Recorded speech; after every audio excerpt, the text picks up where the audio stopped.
A day on the Pharos, Lighthouse and more. Let's imagine yourself here, not as a visitor, not as a scholar, but as someone who lives within these towering stones. Your name might be something like Amenhotep or perhaps Nicandros, names common among those who served the lighthouse. You wake before the sun rises, while the city behind you still sleeps beneath clay rooftops and linen curtains. There is no alarm clock here, only the sound of the sea. You rise slowly, pull on a simple wool tunic, tie your sandals and step outside your small chamber. A narrow room built into the base of the tower. It smells faintly of oil and ash, mixed with the scent of bread from the nearby bakery. The night shift has already gone to rest. It's your turn now. You climb, step after step, winding up through the stone corridors. There are hundreds, maybe even 1,000. The Pharos is said to be more than 100 meters tall, one of the tallest man-made structures in the world at this time. Each floor holds storerooms, sleeping quarters, stairwells lined with carvings of gods and kings. Halfway up, you pause to catch your breath. The view from the window is already breathtaking. The harbor spreads out below you, ships bobbing gently in the water, fishermen preparing their nets, traders unloading cargo under torchlight. But you must keep going. At last, you reach the top. The platform opens wide, the wind stronger here, sweeping across the open space. In the center stands the great fire pit, your responsibility. You check the embers from the night before, still glowing. Good. You add dry wood, then pour oil over it. With a torch from the wall, you light the flame. It catches quickly. Smoke curls upward, joining the early morning clouds. The fire grows, casting a golden glow across the white limestone of the tower.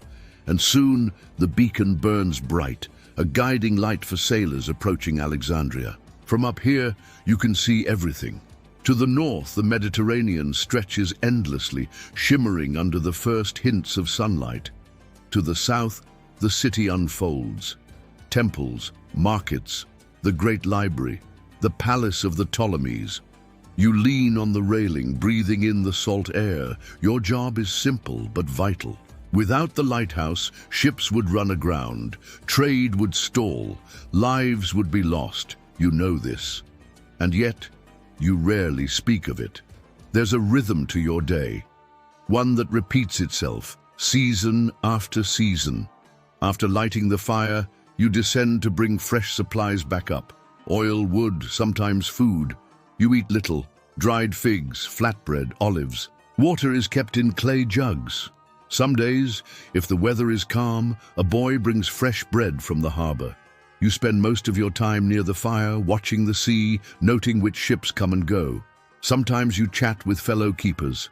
Other times, you are alone, surrounded only by the wind, the waves, and the occasional cry of a seabird. There's beauty in the solitude. By midday, the sun beats down on the stone. You retreat to the shade, drink water, rest. The heat is intense but bearable. There are small vents carved into the walls, letting in a breeze.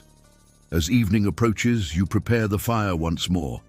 The wick is trimmed, new oil is poured, and when the sun dips below the horizon, you light it again, a second time for the night. Below, the harbor begins to quiet. Torches flicker along the docks, music drifts from taverns. But up here, all is still. You sit by the railing, looking out at the Black Sea, the glowing fire behind you. Tomorrow, you will do it all again, and the next day, and the next, because someone must always keep watch, someone must always keep the light burning. The legend of the tower that guided kings and more. Now that you've walked in the footsteps of the lighthouse keeper, let's step back, not just down the tower, but through time.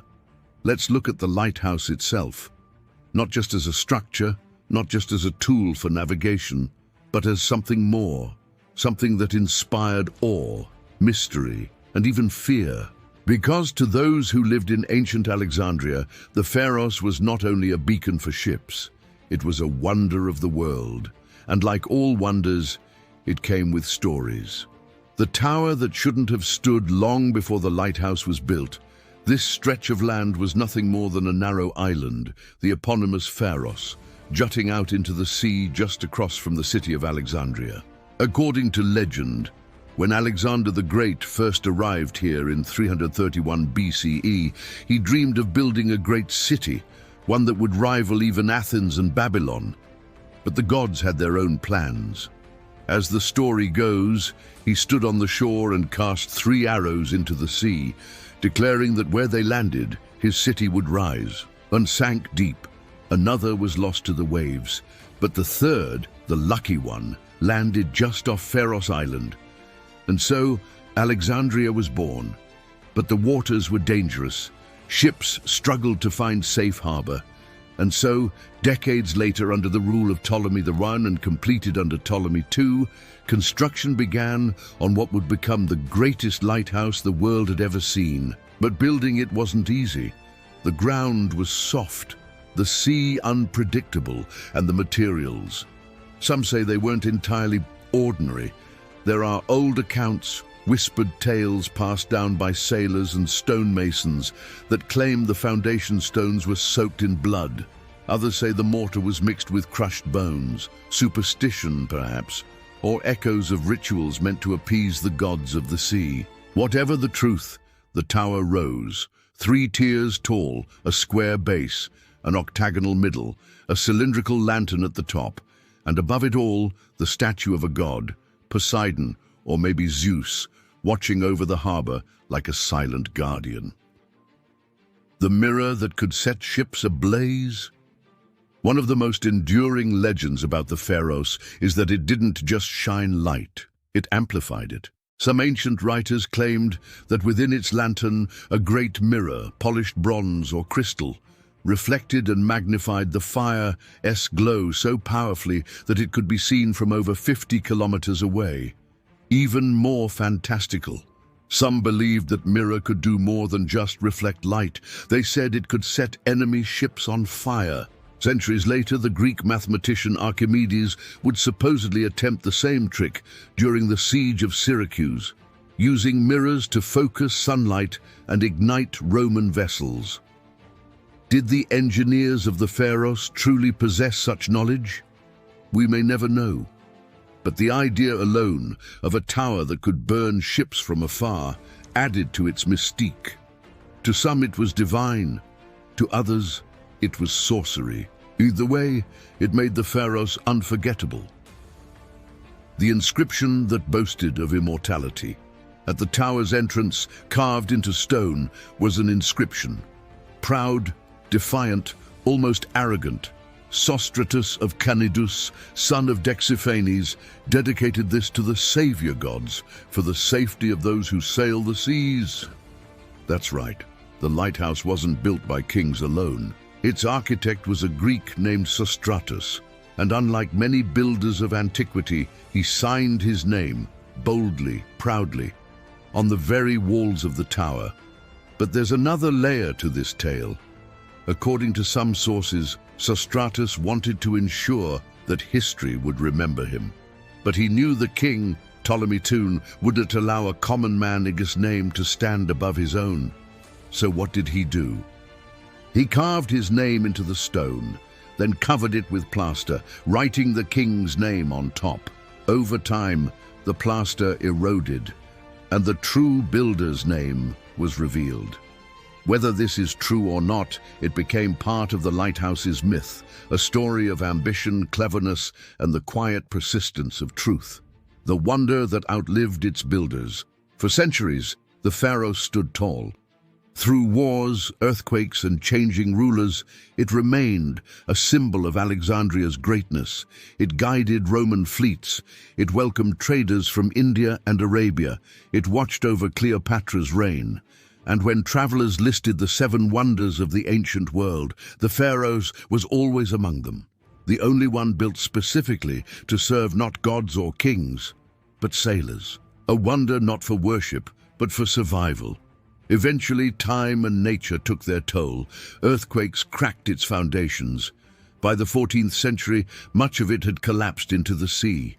Today, its remains lie beneath the water, fragments scattered across the harbour floor, but its legend endures, because the Pharos was more than a tower, it was a promise. A promise that no matter how far you travelled, no matter how dark the night, there would always be a light to guide you home. The harbour beneath the waves and more. So far, we've walked the lighthouse's stone steps and listened to its myths. Now, it's time to go deeper, not up into the sky, but down beneath the sea. Because just beyond the Pharos, hidden under layers of silt and time, lies a world that once thrived and now sleeps beneath the waves. A world swallowed by water. A city lost to history. And yet, not entirely gone.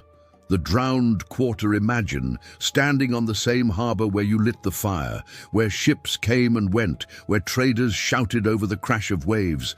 Now imagine all of that, temples, homes, marketplaces, slowly sinking, not in one great disaster but over centuries. Alexandria sits on a fault line. Earthquakes have long shaken its foundations, and with each tremor, parts of the city slipped quietly into the sea. Entire districts vanished underwater. Today, divers explore what remains, a ghostly echo of ancient Alexandria.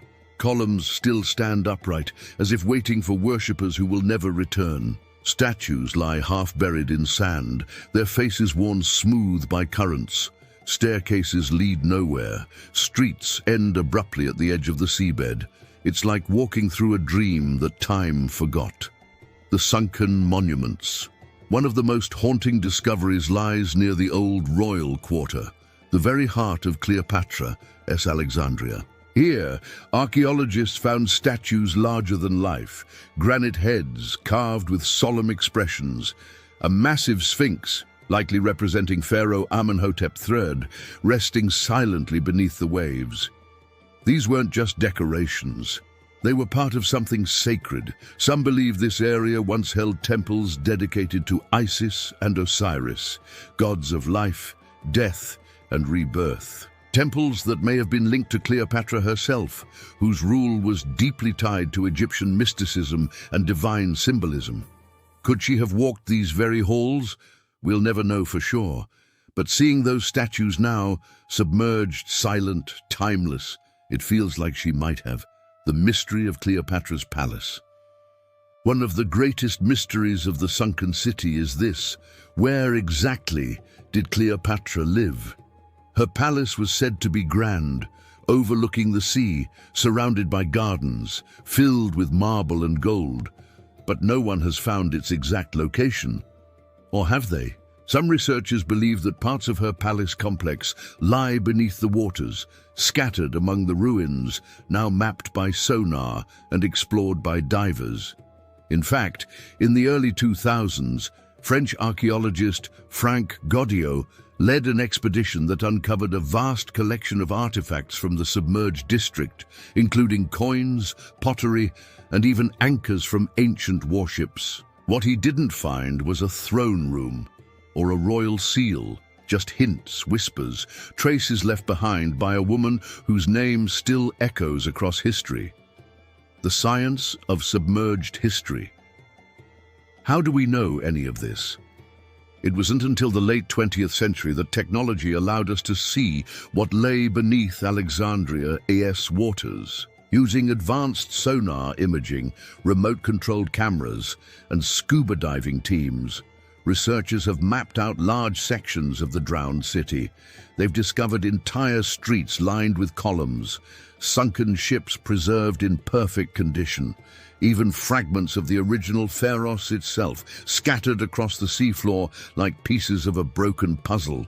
Underwater archaeology is unlike any other form of historical study. It requires patience, precision, and a willingness to work in silence, much like our lighthouse keeper. And just like him, these explorers are keepers of light, illuminating the past, one careful dive at a time. Echoes in the deep. There's something profoundly moving about standing above a place that once pulsed with life, and knowing that now it belongs to the sea. It reminds us that nothing lasts forever, even the tallest tower, even the grandest palace, even the most powerful empires, all eventually fade, but not without leaving a trace. And sometimes, all it takes is a diver, a camera, and a quiet moment beneath the waves to hear the echoes of lives once lived. Lives that, like yours, began and ended with the rhythm of the tide. The world around them, life beyond the lighthouse. So far, we've walked the steps of the lighthouse keeper. We've heard the myths of the tower itself, and we've dived beneath the waves to explore the ruins of a city lost to time. Now, let's step away from the beacon and into the streets. Let us see what life was really like for those who lived not in the lighthouse, but around it. Because Alexandria wasn't just home to one of the 7 wonders of the ancient world. It was a city unlike any other, a place where East met West, where Greek philosophers debated with Egyptian priests, where Roman soldiers marched beside Indian traders, where knowledge flowed as freely as the wine in its bustling taverns, and at the heart of it all, the harbor, a city without borders. Imagine standing on the docks just before sunrise. The air is already warm, carrying the scent of salt, fish, and freshly baked bread. The sea breeze mixes with the smoke of cooking fires and the faint perfume of spices brought from lands far away. This is Alexandria, a city built by Greeks, ruled by Macedonians, shaped by Egyptians, and later governed by Romans. It was never just one thing. It was a crossroads, a meeting place, a port where ships arrived from Carthage, Arabia, India, and beyond. And every day, that harbor came alive. Merchants shouted over one another, trying to sell their wares, amphorae of olive oil, bolts of silk, jars of saffron and frankincense. Sailors unloaded cargo under the watchful eyes of customs officers. Children ran barefoot between carts, chasing each other through the dust. In the distance, you could hear the rhythmic clatter of looms from textile workshops, the clang of blacksmiths shaping iron, the quiet chants of scholars debating beneath the colonnades of the great library. Alexandria was more than a city. It was a world within a city, the library that held the world. If the Pharos was the city's guiding light, then the Library of Alexandria was its beating heart. Founded in the 3rd century BCE under Ptolemy the Fern and expanded by his successors, this was no ordinary collection of scrolls. It was an ambition, an attempt to gather all the knowledge in the world under one roof. Scribes worked tirelessly, copying texts from Homer, Plato, Egyptian medical treatises, Babylonian astronomy, Indian mathematics. It's said that when ships arrived in Alexandria, their cargo wasn't the only thing inspected, their books were too. Any texts found on board were taken, copied, and returned, sometimes with the copy instead of the original. Whether that story is true or not, the message was clear. Knowledge was power, and Alexandria wanted it all. Though the library was eventually destroyed, its fate still one of history's great mysteries. Its legacy endures. It reminds us that curiosity is timeless, that the pursuit of understanding is as old as civilization itself. The streets of stone and sand. Beyond the harbor and the library, Alexandria was a city of contrasts. Its main street, the Canopic Way, stretched for miles, lined with colonnades, statues, and shaded walkways where citizens strolled in the afternoon heat. On one side stood grand temples and public baths, echoing with the sounds of water and conversation. On the other, narrow alleys twisted between houses made of limestone and mud brick.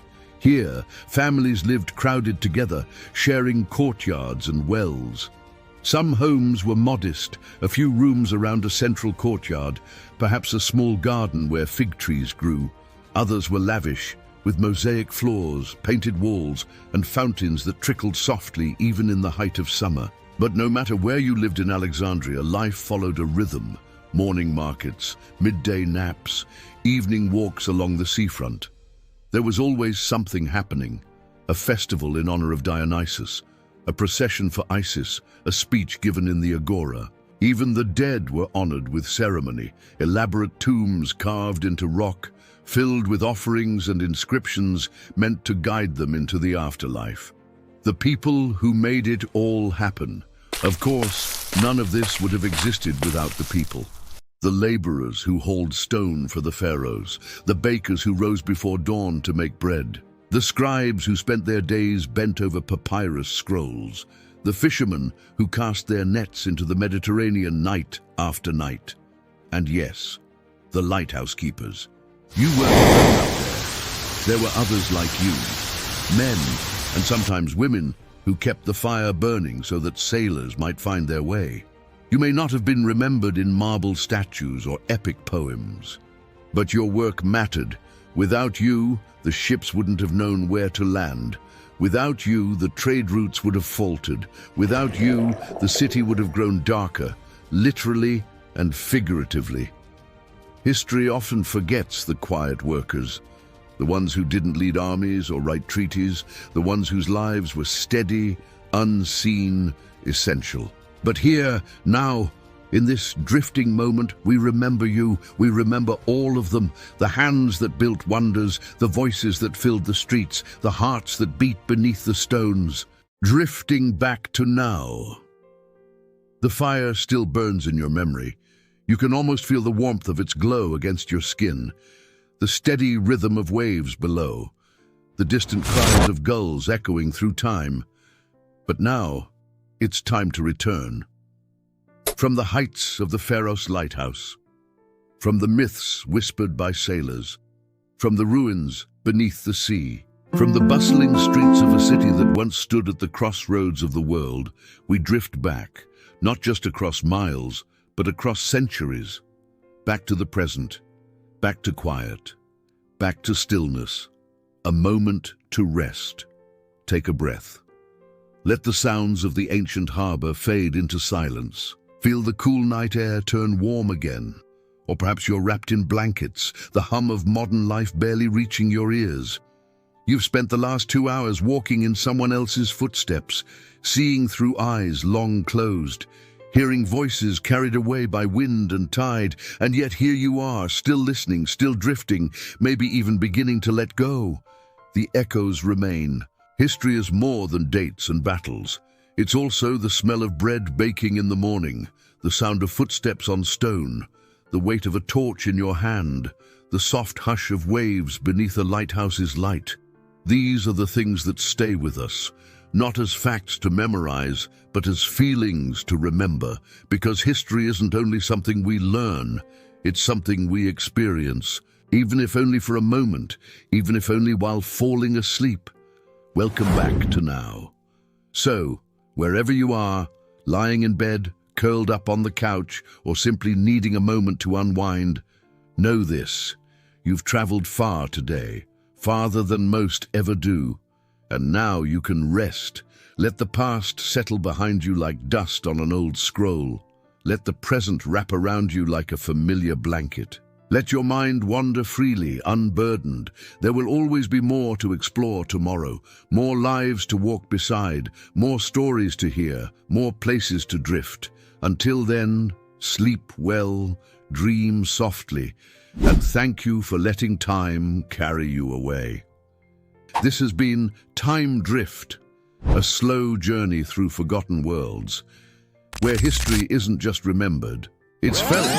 If you enjoyed this episode, consider subscribing for more immersive historical experiences, each one a window into lives long gone, but never truly lost. Thank you for listening. See you next time.